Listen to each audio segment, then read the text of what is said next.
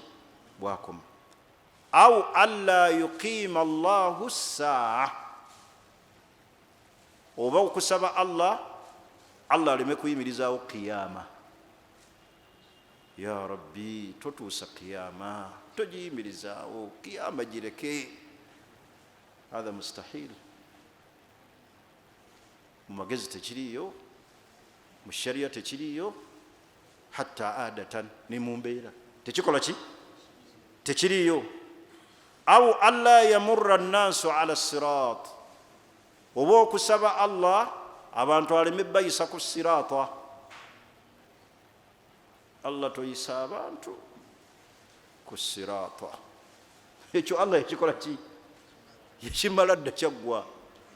Kati omuntu obutasaba, addu'a bima huwa mustahil, omuntu okusaba ekitasoboka, ng'okusaba Allah okuwa ezzadde nga towasizza.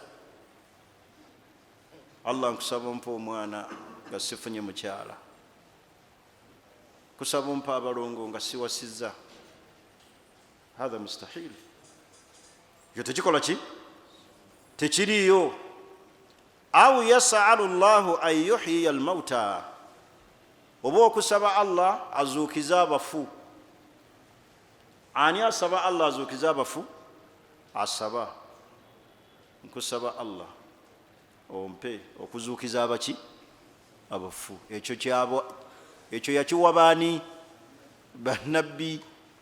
Ate ne bannabbi bonna teyakibawa, yakiwa nabbi ani? Nabbi Isa. Kati abantu abamu basaba bino abamanyi babituwa byakulabirako. Waliwo omuntu kyasaba nga mustahil, mu magezi tekiriyo, tekisoboka, tekijja kubaawo. Tuli fenna. Au yas'alu ru'yatullahi fi dunya. Sheikh yaleeta ekyokulabirako naga nti au yas'al ru'yatullahi fi dunya. Muntu nasaba alabe Allah nga akyali ku duniya, naga nti ai Allah njagala kulaba, zikiriza nkulabe, nina ebizibu byange njagala kulaba. Mu ebyo ebitakkirizibwa ebiri mustahil, Allah talabika kuki? Tugenda mulaba kuki? Ku akhira, ate kubakkiriza bokka. Kati leka kumala budde, saba Allah mulabe, saba Allah kulaba, ya Rabbi kkiriza nkulabe. La, ebyo byonna tebikola ki? Tebikkirizibwa. Au an turfa ani lawazim albashariya, oba omuntu okusaba Allah amuggyeko lawazim albashariya, ekiraga obuntu, amugye mu mbeera z'obuki? Z'obuntu. Fayastagni ani ta'am wa sharab, agee nti ai Allah nkusaba onsaasire neme kulya neme kunywa, mbeeraawo. Allah okulya n'okunywa bitwala ssente, nze nsaba onteeke mu bulamu nga sirya nga sinywa. Oba wejjeeko lawazimul bashariya, ekiraga nti oli muki? Oli muntu.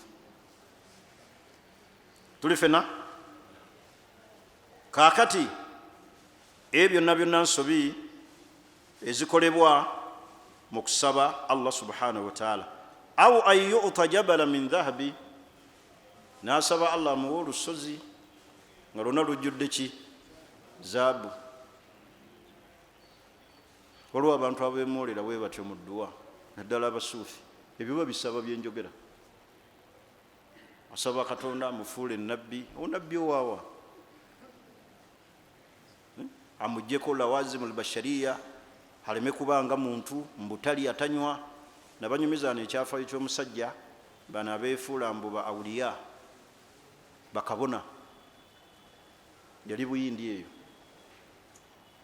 tuli fena, yagambanga abayizi be nti yetalya, ng'ayagala kweteeka ku ddaala nti w'amaanyi nnyo, ti yetalya. Naye lumu abayizi be bamulambuula, bamusanga ku lusinya lwa muceere mu maka ge ng'alya. Kati ba awuliya beteekateeka mu mbeera eyo, ng'era oli yali asaaze era ali India. Kitabo ekyo bakinyonnyola nnyo abamanyi nga batulaga ebyo abantu bebeteekamu bikaraama ebiraga nti balina ebyamagero ebisukka ku bantu, nti bo baagalwa nnyo eri Allah, ba awliyaullah. Yali asaaza n'agoba embwa mu swala, ng'akola gundi ezigoba embwa, aga ng'oluwanaga go akati eswala eggwa. Omuvubuka amubuuza n'amugamba nti tulabye mu swala ogoba embwa, kiki ekyo? N'agamba nti la raaitu lkaliba fi lharam, ndabye embwa ku haramu ng'eyagala kuyingira mu Kaaba, famanatuhu, mbadde njiziyiza ereme kuyingira Kaaba. Naye ng'ayogera ebyo ali India, alengera embwa mbweyingira Kaaba e Makka. Ebyo abantu babikola, naddala abasuufi abeteeka ku ddaala eryo mbu ba awliyaullah, okwagala okukanga bano abaki nti banjawulo, balina ebyamagero bye bakola. Olwo yajja ano saagala nakumwogera linnya kubanga akyali mulamu, Allah amuluŋŋame. Alimu abo nnyo abantu abo bannabbidaa, anyala okuba yasibukako bidaa zonna ezikolebwa wano e Uganda. Yagamba abantu be, yagenda ku Kaaba n'abaga nti Mutuma akutooledde salaamu, n'aga nabadde naye nankwata mu ngalo, naye ng'omukwata mu ngalo omala kusasula kakadde.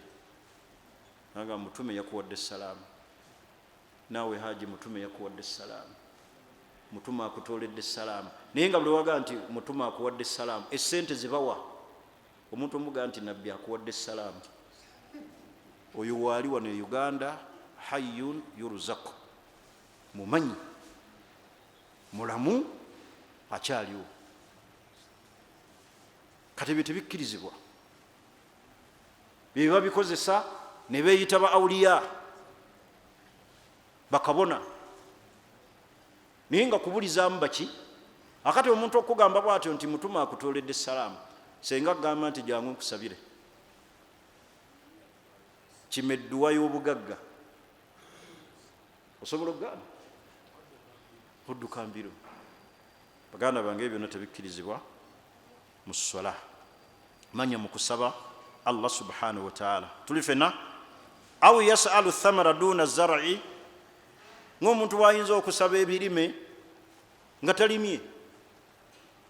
Aw yasalu an yakuna mutawajidan fi makanaini fi anin wahid, ng'okusaba Allah alabike mu bifo bibiri mu kiseera kitya. Tolaba abasuufi naawe ku Supreme batera okubaawo, abasajja bakulu abo abasuufi, n'omusanga ku sola ya magaribi nga basaala nga tasadde, n'omugaa nga tosadde, naga nva ku haramu, nva kusaalira ku haramu magaribi enjemazi. Bane bino byenjogera hakkan, ng'omuntu okusaba asangibwe mu bifo bibiri mu kiseera kitya.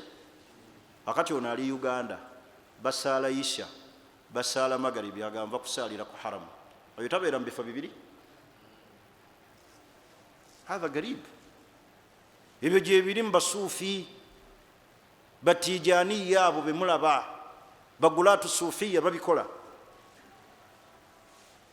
Kubanga bo okumanya babikola, batuuka n'ekiseera ne bagamba nti ibaada Allah yazibajjako. Balowoozaako ki? Ndowoozi nga beesembesa aya Allah nti waabudu rabbaka hatta yatiyaka alyaqiin, sinza Katonda paka lwotuuka ku ddaala eryo ly'obwawali. Kasita omala olituukako oba tokyakola ibaada, ibaada weetuuka olowoozaako ndowoozi. essola ng'eno gutuula wali butuuzi n'ogirowoozaako naye nga aya etegeeza waabudu rabbaka hatta yatiyaka alyaqin, sinza Allah paka okufa lwe kukutuukako. Oli mu kusinza Allah subhanahu wa ta'ala. Banaye eyo nsobi, adduau bima huwa mustahil, okusaba ebitakola ki, ebitasoboka. Akilan mu magezi, shara'an mu mateeka, wa adatan ne mu mbeera eza bulijjo. Kati kiriyo omuntu afuna atya omwana nga tawasizza naga ai Allah nkusaba ompe ezzadde nga siwasizza, saba onfuula ennabbi, kusaba nsangibwe mu bifo bibiri mu kiseera kimu, ndi wakiso ate nga ndi busheenyi. Hatha mumutani wa aqilan, mu magezi tekikola ki, tekiriyo. N'ebyokulabirako bingi byetuleese ebyokulabirako. Ensobi endala, adduau bi amrin qad furiga minhu, omuntu okusaba ekintu ekyaggwa. Furiga minhu, kyo kyaggwa. Nga ki? Kino kyagala okufaananamu ekisoose naye njagala okyegendereze. Fahadha duau min baabi tahsil alhasil, kintu we kiba kyaggwa ne kiyita ate tokisaba. Nga ki? kaman yasalu llah alla tuhulika hadhihi l umma, ng'omuntu okusaba Allah obutazikiriza bantu ba umma eno nanjala. Tuli fena ekyo nabbi yakisabira dda abantu ba umma ye, Allah obutazikiriza bantu ba umma eno n'ezzambi limu lye bakoze eki, lye bakoze.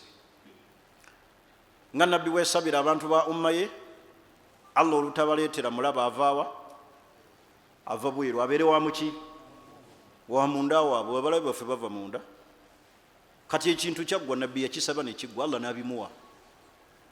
Kati nabbi kye yasaba ne kiggwa, tokikola ki? Tokisaba, kubanga kyakola ki?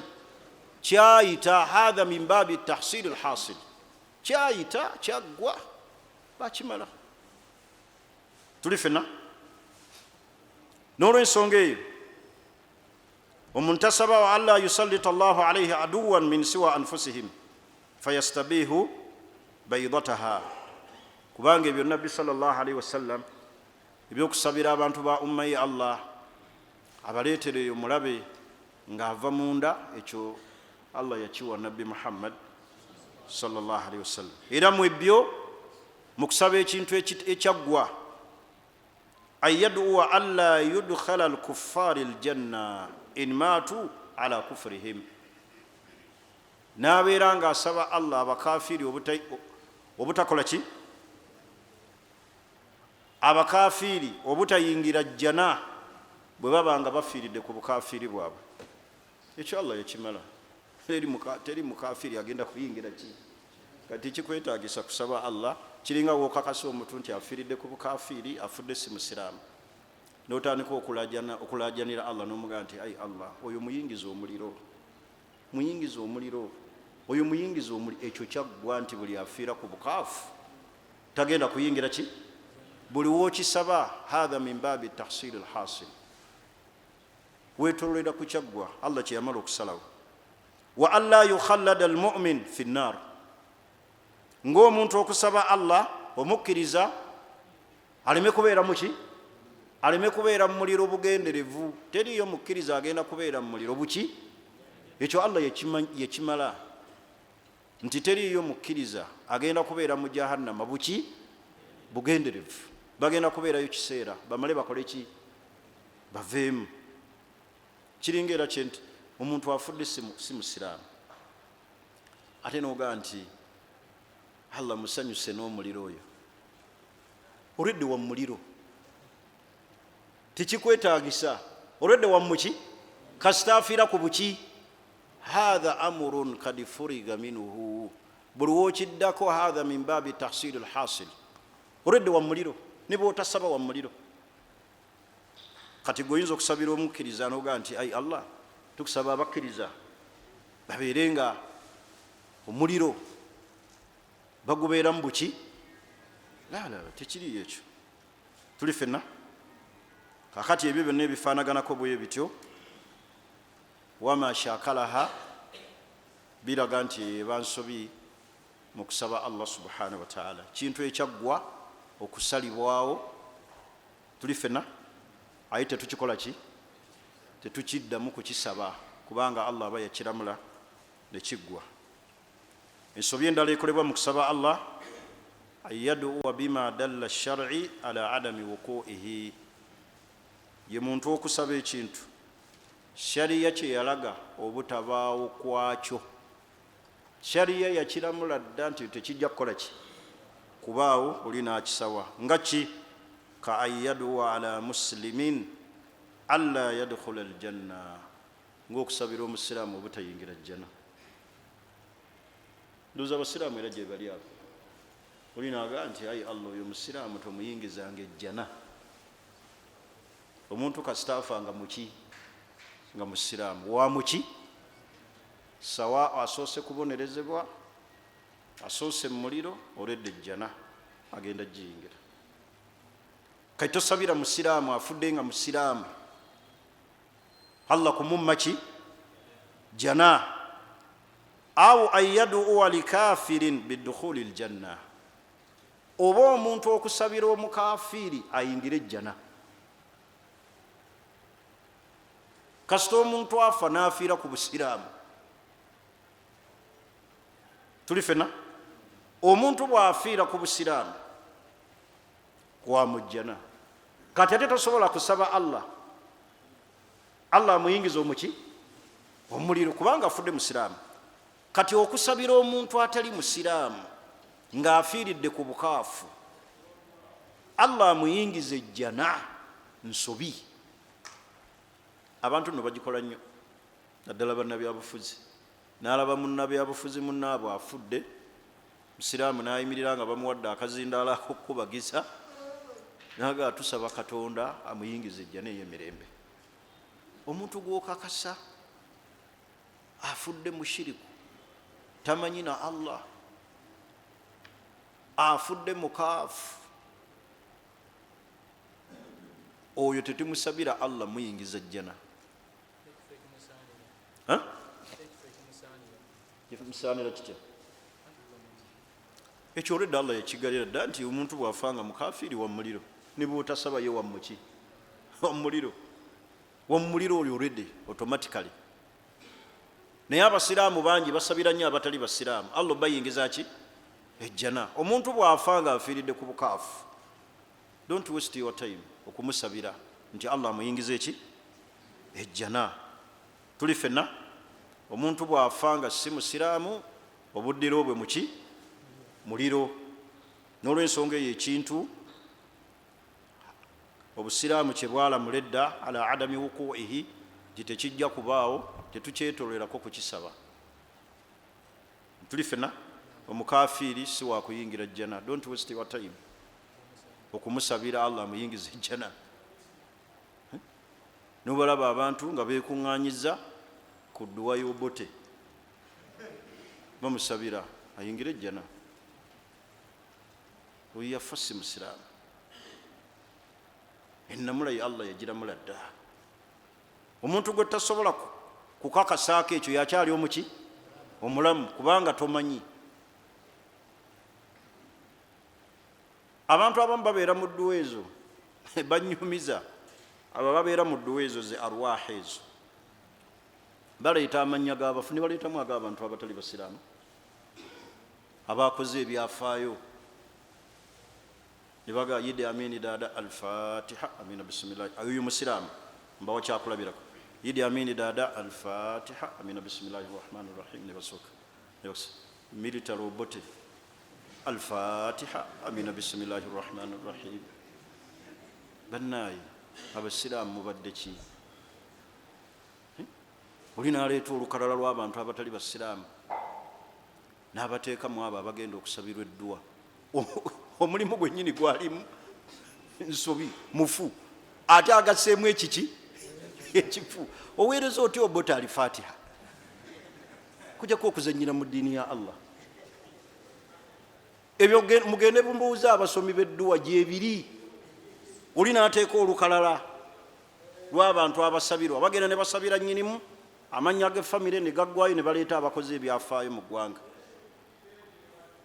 ne baleeta Idi Amin Dada al-Fatiha amina bisimillahi rahmani rahim milita robote al-Fatiha amina bisimillahi mubadde ki abawalimba ennaku zino kale kyetugambye an yaduwa bima dalla shar'i ala adami wuqu'ihi omuntu asaba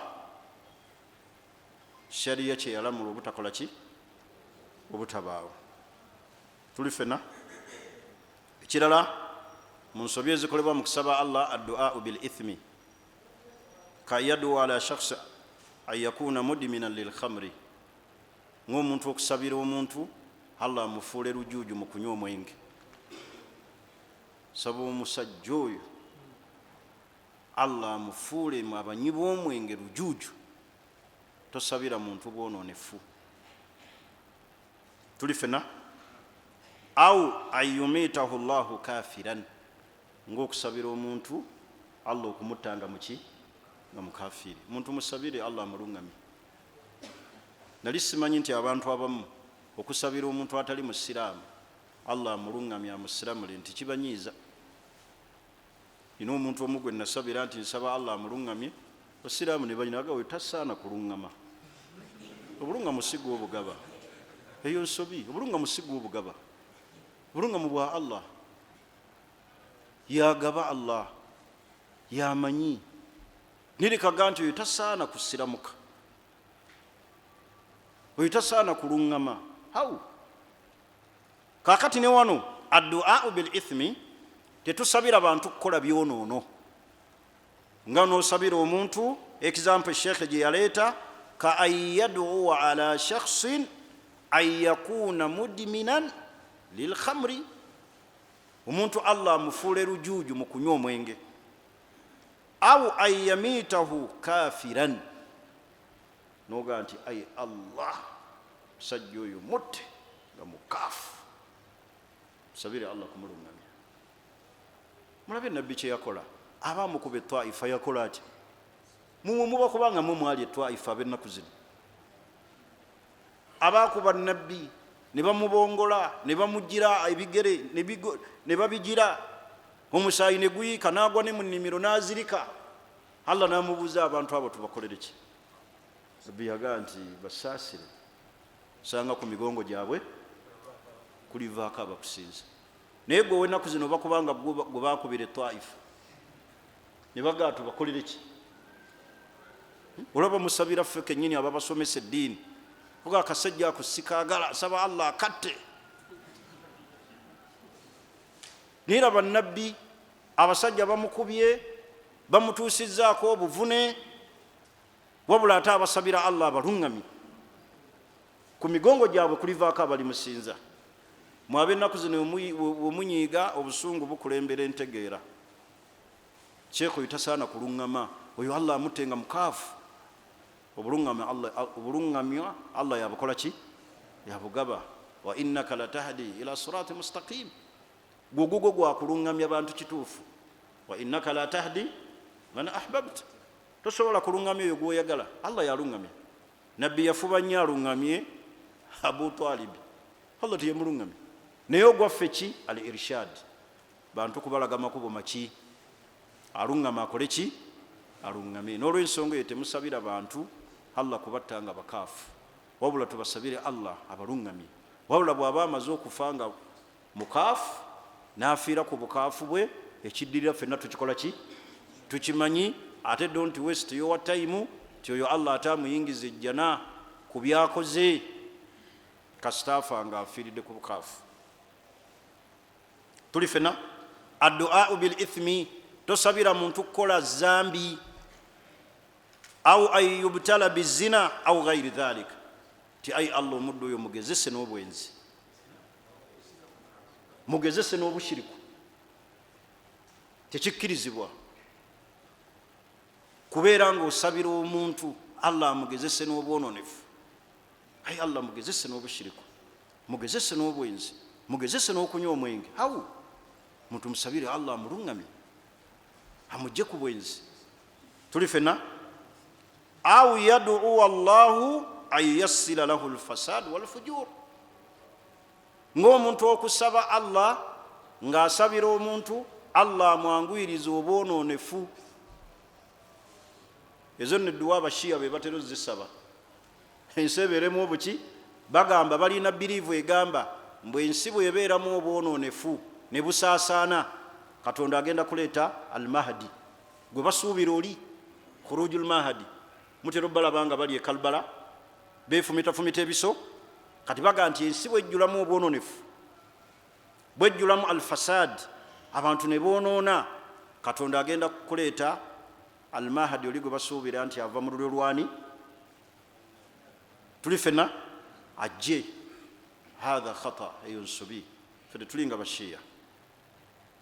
Omuntu tosaba Allah kugezesa muno na biki na mazambi oba obwononefu ng'abashiya bwe batera okukola ki? Ekirala addu'a bikati'atu rahmi. Omuntu okusaba Allah ka an yakula Allahumma farriku baina fulani wa ummihi, ai Allah njagala oyawule seviiri oyo ne maama we. Ng'osabira banno bakutulewo oluki? Oluganda lwabwe. Ti ai Allah yawula bosi oyo ne Ssekakasi mu kiyingi. Hawu tosabira muntu kubeera nga Allah yawukanya wakati we n'ab'eŋŋanda ze, au akaribihi oba ab'eŋŋanda ze, au zawjatihi oba ne mukyala we. Hai Allah yawula kiguli oyo ne mukyala we.